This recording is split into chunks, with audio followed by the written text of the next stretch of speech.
आता शेंगदाणे भाजून घेऊ आपण। आता 2 वाट्या शेंगदाणे मिक्सरच्या भांड्यामध्ये टाकून बारीक करून घ्यायचे।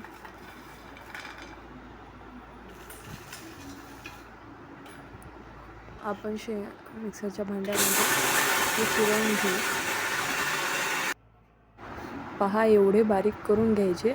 आता ज्या वाटीने शेंगदाणे घेतले त्या वाटीपेक्षा थोड्या छोट्या वाटीने पाणी घालायचे 1 वाटी, आणि ज्या वाटीने शेंगदाणे घेतले त्याच वाटीने 1.5 वाटी साखर घालायची।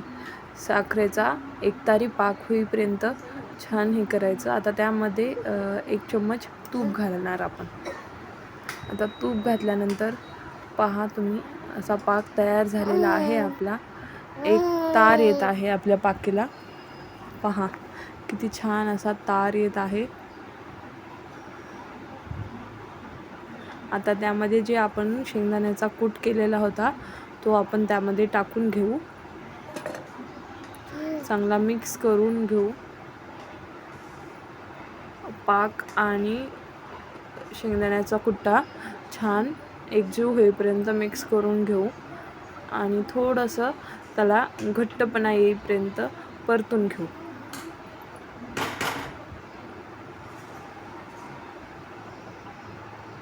म्हणजे साधारणपणे 5 ते 7 मिनिटं आपण त्याला परतून घेऊ।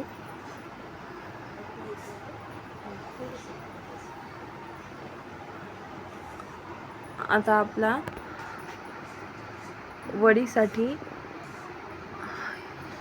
हे बॅटर तयार झालेलं आहे। हा असं एवढी कन्सिस्टन्सी येईपर्यंत शिजवून घेऊ ते बॅटर आपण।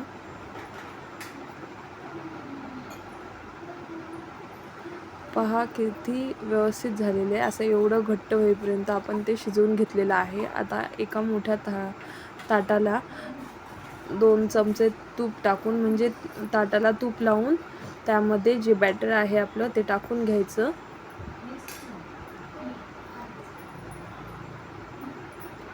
आणि पूर्ण ताटाला पसरून द्यायचं।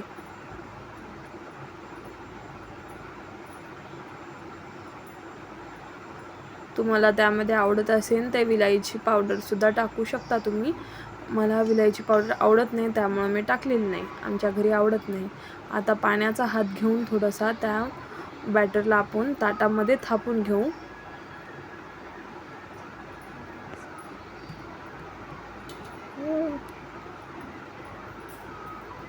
पहा आता छान बॅटर ताटामध्ये थापून घेतलेलं आहे आपण।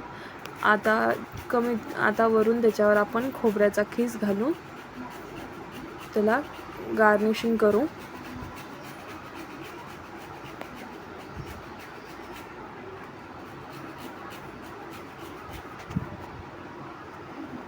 आता थोडंसं थंड होऊ द्यायचं आणि लगेच वड्या कापून घ्यायच्या। जास्ती वेळ ठेवायचं नाही, नाहीतर आपल्या वड्या पडणार नाहीत व्यवस्थित। असा चाकूच्या साहाय्याने आपण त्या वड्या कापून घेऊ अशा शंकरपाळ्याच्या आकारामध्ये।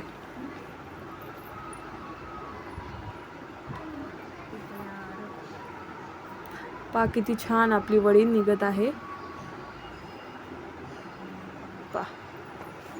आता सर्विंग प्लेटमध्ये आपण काढून घेऊ ते। आपली वडी तयार आहे पहा। तर ही वडी आपण एकादशी स्पेशल केलेली आहे। आता तुम्ही कोणत्याही उपासाला ही वडी खाऊ शकता।